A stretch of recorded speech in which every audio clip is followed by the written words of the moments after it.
Hello. Hello mga palangga. So, andito na naman ang inyong Fair Lady Maharlika para magbigay sa inyo ng mga updates. Okay, tumumpak na naman ang ating mga balitang nakalap. Dahil kahapon, kagabi dyan sa Pilipinas, unang nag-post actually si ating kasimanwa, okay? Kasimanwa na si Jay Sonsa, na kung saan meron siyang pa-blind item sa inyo. Okay, nagpa-blind item si Manong Jay. Okay, ano ang sabi ni Manong Jay kahapon? Ang sabi niya ay, okay do, dami yan ng post. Okay, na mayroong na-confine or na-admit or nawala niya yung kanyang post. Basta patungkol ito sa na-admit or parang matitigi na or something like that. Wala na yung kanyang post dito hinahanap ko lang. So anyway, ngayong hapon dyan sa Pilipinas ay nag-post din ako ng nag-assess tole na ba? Okay, assess tole. Di ba? Ang bangag, alright? Ang bangag, nag-OD na ba? Okay? Nag-OD na ba mga palangga ang mga bangag? So ano ang nangyari? Okay? Alright. May nag-message na naman na puting ahas. Ano ang totoong kwento? Ha? Nag-assess tole, ibig sabihin, to daw. Ibig sabihin ay nategi na ba? Alright, so ganito ang chika boom boom. Okay? Ang chika boom boom, tumpak pa sa nilupak. Tumpak na parang nilupak. So, ayon sa ating A1 information, ay nagbugbuga na naman ang dalawang bangag. What do you expect kapag ang mga bangag ay nilutang-lutang sa ipinagbabawal na pulburon? Eh kung hindi mag-uumbagan yan, okay? Oh, ano ba? Code Blue na revive, sabi ni Myra. Okay, sabi ni Miko, sana matuluyan na. So, may mga nagbalita rin si Maui, nagbalita na. But this is the information coming from our puting ahas, which is regular na nating nakukuhaan ng informasyon mula sa loob o pugad ng mga Jejimon. So, nung around 6:45 p.m. Philippine or Manila time, ay code blue na daw si Bangag. Okay? Alright? Okay, yeah. Code blue na. Kasi nagjumbagan sila ni Lisa Tanas dahil ayon sa ating Juting Jahas, ay sabog na sabog, bangag na bangag, silang dalawa parehos sa pulburon. So ito, inaano ko lang ito yung information na binabasa ko actually. So, nagkasakitan at may injury si Liza Tanas sa ulo. Diba dati nag-umbagan sila sa aeroplano, nag-umbagan, nalaglag si Liza sa hagdan noong December of 2022 sa kabangagan, diba, sa kaslasingan dahil yun ang bangag-bagan sa ipinagbabawal na pulburon. So kagahapon, may injury si Liza Tanas sa ulo. Okay. At in-airlift yung dalawang mag-asawang bangag around 6:45 p.m. kahapon. In-airlift. So yan I think yung balita ni Jay Sonsa. So during that time, wala pa akong A1 information noon, pero may mga nagsabi sa akin, pero kasi hindi yung regular na puting ahas ang nagbigay sa atin. So hindi ako makapagbigay ng eksaktong statement coming from puting ahas kasi you'll never know kung ano yung totoo o ano yung A1 info. So ngayon, tama yung post ni Jay Sonsa. Kasi ayon sa ating source, nasa St. Luke's pa rin, okay? Nasa St. Luke's pa rin si Bangag. Pero itong post na ito, kailan niya pa ito pinost? 8, 9, 10, 11, 12, 1, 2. So, sa time niyo, this was like almost 7 hours ago, itong information. Hindi ko alam kung nakalabas na si Bangag or what. Pero in-airlift sila pareho dahil pareho silang nagka-jumbagan. Alright? At ang sabi nga nakakapuling sabi niya sa akin, Miss Maharlika, hindi po paki-correct naman, sabi niya, hindi po tinuod si Lisa Tanas. Inampas po siya ng cellphone ni Bangag dahil pareho silang bangag. Okay? Ngayon, kaya po nalaman ito ay grabe yung kalabugan at murahan na narinig, sabi niya, na narinig namin sa labas. O namin, pwede itong PSG staff. Okay? Sabi niya, kalabugan, bugbugan na narinig namin sa labas. So lumabas si Lisa Tanas. So tinawag ang PSG. Kitang-kita namin na may dugo sa pagmumukha ni Lisa Tanas. Okay? Then, si Bangag Jr. ay nakaupo, okay, sa chair. At siya ay nag-color blue, kaya code blue. Alright? Okay, kaya code blue. Okay? So yun, sabi niya, at hirap huminga, kaya in-airlift sila. Okay, both sa in-airlift, papunta daw sa ito, ayon sa ating A1 information. So ano ibig sabihin to? Di ba, ang bilis, ang sabi nga ni Inday, ang gaba sa Ginoo, dili good magsaba. So kahit walang gagawin yung taong bayan, umupo lang kayo ng bonggang-bongga kapag ang Diyos ay sumingil, di ba, sa kanilang mga kasalanan o sa ating mga kasalanan, talagang dili good magsaba. Right? Sabi ni Jane, sana makomatos. Imagine kasi sabi lang ni Inday Sara, ang statement na ang gaba dili good magsaba. What do you expect? Okay? Bangag nga what do you expect? Authenticated bangag. Okay? What do you expect? Okay? Pinorensic ng US, okay? ng US expert. Ayan ang result, paulit-ulit natin sinabi, pero kasi pinapaalala ko lang sa inyo. What do you expect? Okay? Ito ay forensic authenticated si Bangag Jr., mga kababayan. So ngayon, kaya itong pagpatuloy nila na panggigipit sa inyo, sa lahat. Sana patay na, sabi ni Ed. Okay? RIP. Bangag resign, tayo mo, oh. Hindi naman sa ano? Yung flag sa Luneta naka-half mast na daw. Hindi ko alam, hindi ako updated. Okay? Hindi ako updated. Sana totoo na yan. Sabi ni Tyrone, really?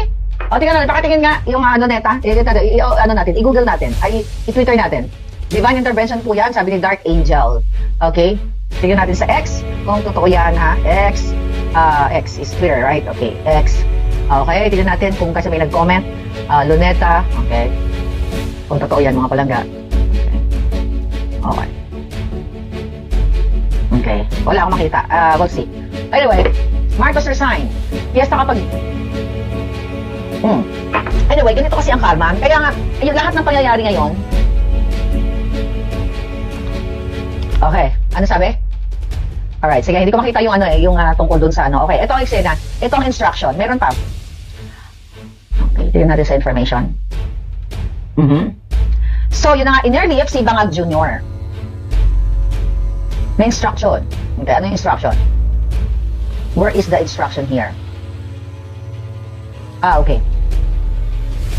Ayun. So ngayon, nakita nga daw na may dugo si Lisa Tanas. Hindi na naman makakalabas yan. Magtatago na naman siya. Alright? Magtatago na naman yan palangga. Ang bangag na yan. Okay. Kasi gusto nga nilang pagtakpan lahat. Nag-aaway-away na yung mga yan, baka si Bangag Jr. ay, hindi naman makakapalisin kasi kung pareho silang bangag, talagang bangag na bangag, mga palangga. Sabi nga ni Atty. Glenn Chong kahapon, parang kulang na lang, formalin, something like that. Hindi naman tayo nag-wish ng masama sa mabuting tao. Pag mabuting leader, mabuting presidente, talagang dapat ay ipapagdasal mo na umaba ang buhay. Pero kapag bangag, at tingnan mo, nag-illegal ng pag-uukay din sa QGC, may pag-uusapan natin yan, di ba? So, dapat talaga, Diyos ang gumanti sa kanya, di ba? Ang Diyos talaga ang maniningil. Actually, hindi tayo bayan, dahil di naman tayo manggugurgur katulad nila, di ba? So, yun nga, sabi ng ating information, ay sa kasalukuyan, nasa St. Luke's pa. This was like 7 hours ago. Okay? But, i-airlift si Bangag sa Batangas Mansion if may order na raw ng doktor. Alright. Teka, nasan yung Batangas? Hindi ko alam eh. Kanino yung bahay yung Batangas Mansion? Do you know? Tanong sa Puting Ahas. Okay? So, yan ang sabi. So, ano ang ibig sabihin nito? Ang gaba, dilig doon magsaba. And, tama nga. Well, sabi ko sa inyo, hindi nila matatapos. Hindi makakaabot ng 2028 yan. Baka hindi amutin ng birthday yan eh. Pag-birthday na yan, magbilang kayo 13 oras. 3 araw. Diba? Kasi kahapon, I think bago sila nagbubugan, nag-release na naman siya ng statement, si Bangag Jr. Na yung bagyo na dinanas nyo na naman, mga palangga, mansion ng mga Marcos, may mansion sila sa Batangas. Ay, hindi ko alam yun. Anyway, dito sa bagyong ito, sabi ko nga, talagang ang Ginoo ba, ang Diyos, ay talagang, okay. Tawag ko kasi kinala ni Cathy, parang yan na-mention sa akin yan. Hindi natin. Mga present si palangga.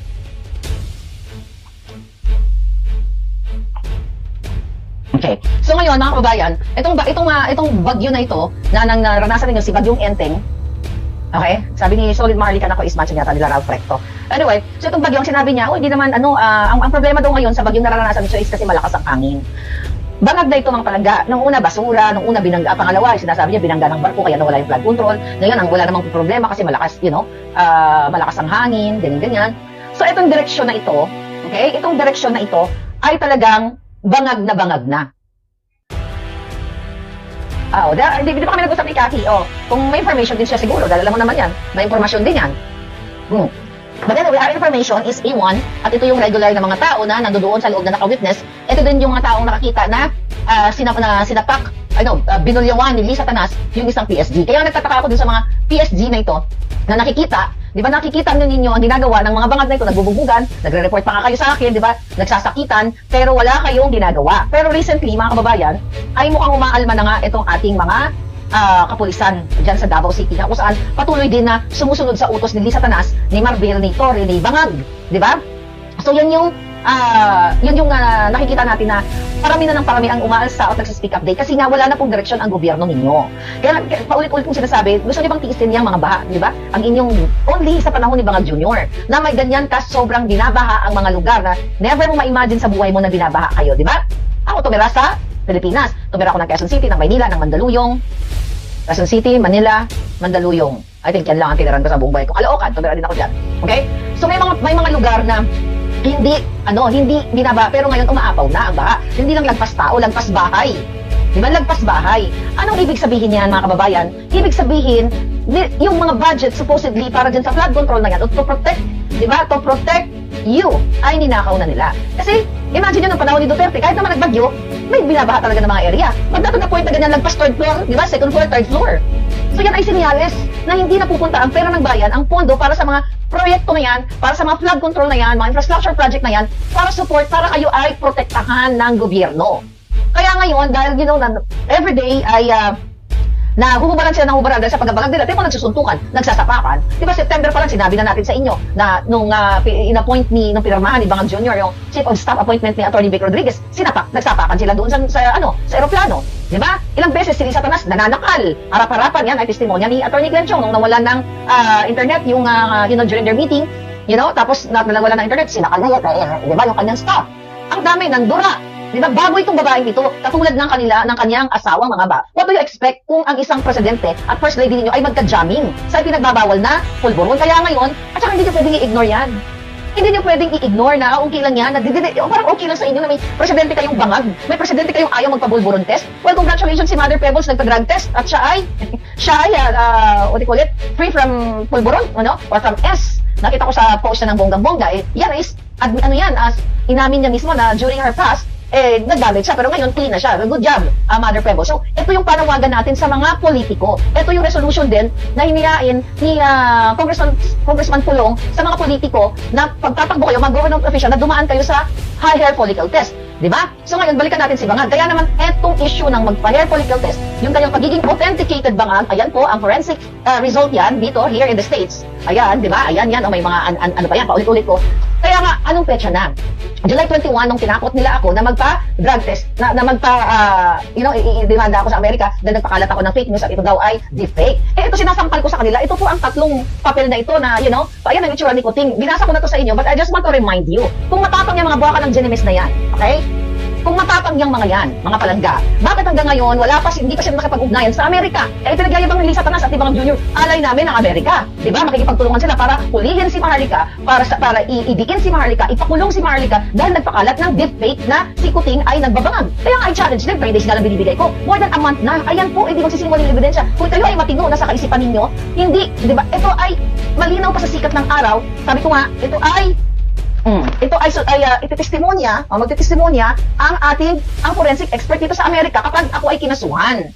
Diba? Hindi ko lang pwedeng silabas yung kanyang pirma at ang kanyang pangalan kasi, sabi ko, nagpirma ako ng agreemento sa kanya tungkol dyan. Ganun pa man, ito yung pinapakita ko sa inyo na nangyayari sa Pilipinas, yung sapakan nila, nag-code blue na, diba? Wala na sa tamang katinuan. Kapag bangag na, diba? Kahit nga ano pa ng relasyon ninyo, ay talagang nagsasapakan ang tao. Pag bangag na sa at high na sa ipinagbabawal na pulburon. Ano ang impact dito sa inyo, mga kababayan? Ang impact sa inyo, lulunurin kayo sa baha, lulunurin kayo sa Kumunoy. Tulad na nangyayari sa Davao, sa KOJC. Okay? Na illegal ang kanilang pagdistrongkar, paghukay, pananakit, pag-tear gas, pagsisira, panglusog dito sa private property, paglabag sa religious freedom, paglabag sa karapatang pagtao, lahat ay nilabag na nila. Even ang karapatan ng mga pulis na nandoon. So kanina, pumunta dyan si Atty. Torion para, silipin kung ano yung mga dinidrill nila, ano yung inuukay nila, di ba? Nakita nyo naman yan mga palangga. I think, ito, pinost na natin yon. Pero tignan natin tong recent, picture lang, Ito, nakita nyo na tong picture na ito. Ayan, okay. Di ba, yung mga pagdidrill nilang ganyan. Nakita nyo na yung drilling na yan. Nag-uukay sila. Buti nga na sana kung ilagay nila si Bangag.